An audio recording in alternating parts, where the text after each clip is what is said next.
lot, huh? Probably not as much as I could have been or should have been. I was just sharing with John that during the last presidential election, I caucused in Scott County, and I actually stood up for McCain in the precinct. And it was funny to watch it after the beauty. Have you been to a caucus, event? I've never been to an actual caucus. It's really fascinating, actually, because what they do is they say, okay, in order to be nominated to be in the precinct, somebody has to stand up in the audience and nominate the candidate. So somebody would stand up and say W. Bush, and he stood up and said, nobody was standing up for McCain, so I stood up and said McCain didn't have anything to do with this party or his people at all. And then subsequently, half the people left the room, and they hand out a piece of paper, and then they say, vote for who you want to win the precinct. W. Bush won. Half the people left the room, and they say now you have to nominate the delegate. Well, by the time they get done, they had so many delegate seats to fill. They had 3 more seats to fill. There's nobody left in the room. And they said, we need volunteers now. And I said, I'll volunteer, but I'm voting for McCain. Is that okay? And they said, sure. So what I was sharing with John is all these people have to do is show up, be there, and they can win the precinct. I hope my staff's listening. Yeah, I'm serious. I would love to talk to your staff about Scott County and how to win that precinct. But to wear my journalism hat for a second, rather than being focused on. My father and I have always talked about compensation for our elected officials, and the concept being that. And I know you've never voted for an increase in pay, which I think has merit. But on the other hand, what if we paid our president $20 million a year to run the country? Would we get what we pay for? What if and they wouldn't have the room for the undue influence with the lobbyists and with the special interests because they're getting paid. I wouldn't be for that. Because I don't want to run the country. Okay. See, I don't want to run your life, I don't want to run the economy, and I don't want to police the world. Okay. So I've actually proposed the opposite. If the government wasn't doing so many things, there would be no reason to lobby me as a president or the Congress because we have no power.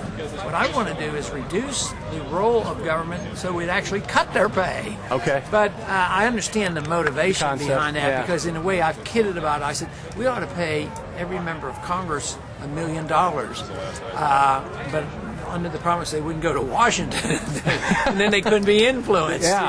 But stay home and do the business biggest problem at home. isn't the lobbyists per se; it's the lack of integrity of the people who represent us. And it's also the fact that the government has so much power and authority in our money, and so it's a natural consequence to go to Washington to get back some of their money and influence and try to buy influence. But if we didn't have that type of government, there wouldn't be a role for the lobbyists. They wouldn't. And if they know that somebody won't yield, see, the lobbyists they never come to my office. Okay. Because they know how I'm going to vote. So they don't waste their time and waste the money. They don't send me money. Yeah. Well, that's why. But I don't like to curtail is the lobbying effort. If you bring if there's a problem, I don't want to say you can't come visit with me because you have a right to petition the government. Sure. So everybody that comes to Washington, you can't assume they're always petitioning for the wrong things. Correct. But today, it mostly is. It seems like they're part of the military-industrial complex or the drug companies and all that. And they're all coming to try to get some material benefits from government. What do you think about the federal thrift savings account, the program for the federal workers? In lieu of Social Security, they're able to defer some of what they would put into Social Security, they would put into a federal thrift savings. Have you heard of that before?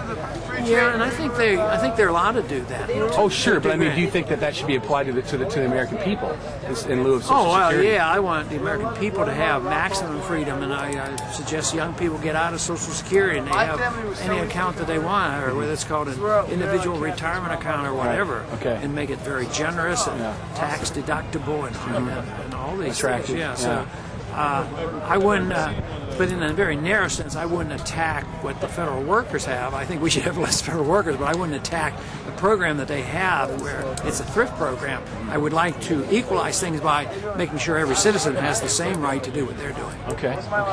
I saw you on Bill O'Reilly many months ago. I can't remember the exact date. And he was trying to foment the war with Iran, essentially what Bill O'Reilly was doing. And at one point you started talking about, well, back in 1953, and he literally stopped you and said, we don't have time for a history lesson. He didn't have. Do you remember that? Yeah, very, very clearly. How can you help get around that? I mean, because Americans need to hear a history lesson. Probably don't take very many interviews from people like Bill O'Reilly because they're not interested in facts. But most people would have allowed me to, I wouldn't have gone into detailed history, but just the fact that our government, through the CIA, overthrew Mossadegh in '53 is a pretty significant event. Yeah. He's trying to explain, he doesn't want to give any sympathy for my argument that there's a rationale behind what the Iranians are doing. But we also assisted Saddam Hussein's invasion of Iran. Oh, yeah. So those kind of things are very important.